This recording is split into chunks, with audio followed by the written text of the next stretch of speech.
You know, when I'm traveling through Japan by myself, I've learned to keep my options open. Not to make too many decisions and reservations that are concrete and deliberate. Because I love to stumble upon cities that you would just never expect would be amazing to visit. I love the surprise of finding a city that I never anticipated being anything special, and then it blows my mind.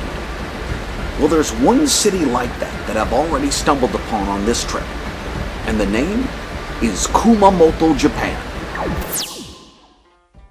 If you've never heard of the city of Kumamoto, Japan, it's totally understandable.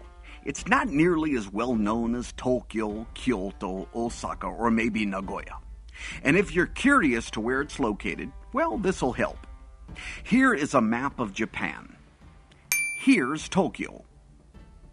Here's Mount Fuji. Here's Kyoto.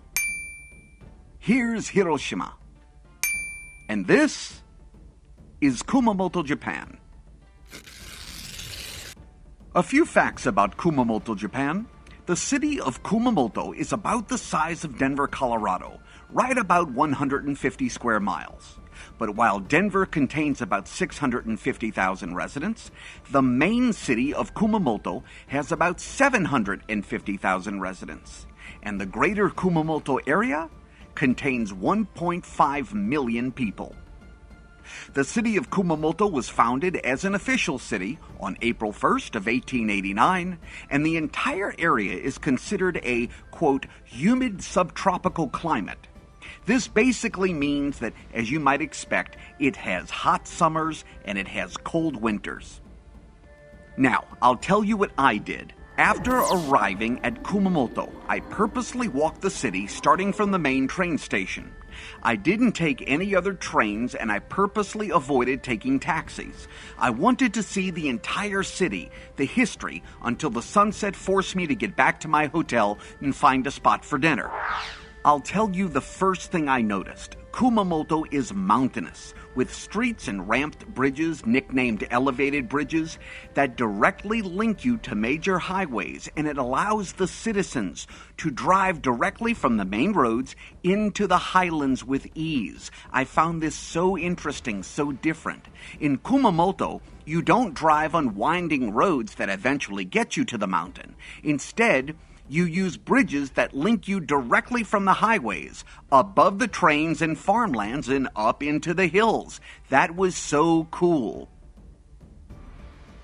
At the top, I even found this guy walking his dog while riding a scooter. I thought it was great.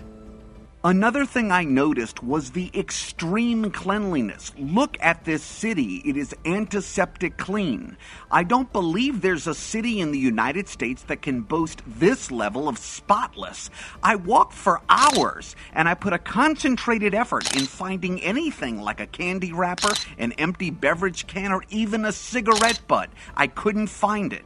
I also passed impressive buildings and universities and walked my way all the way to the Sugiyoho Honey Factory, one of my guilty pleasures in life. And while journeying through town, it was clear to me that solar power was one of Kumamoto's paramount concerns. Solar panel energy really seems to be taken serious everywhere. But another thing that seemed to be everywhere was this little guy. His name is Kumamon. He's a mascot created by the government of Kumamoto. This rosy-cheeked brown bear may have started in Kumamoto, but now he is used on products and services everywhere in Japan. Simply explained, the Japanese just fell in love with him. Now, especially in Kumamoto, Kumamon the bear is on everything. You cannot go anywhere without seeing him. He's on product packaging and posters, calendars, everywhere. Walking the city, I must have seen 1,000 examples of this product-based popularity. It was mind-blowing. And then, as the sun began to set, I had a fantastic ramen dinner before calling it a night. It is so different. It's almost as if the people of this city really know how to put their lives in perspective without any other city, media, or peer pressure affecting their world. Simply put, their life makes sense to them.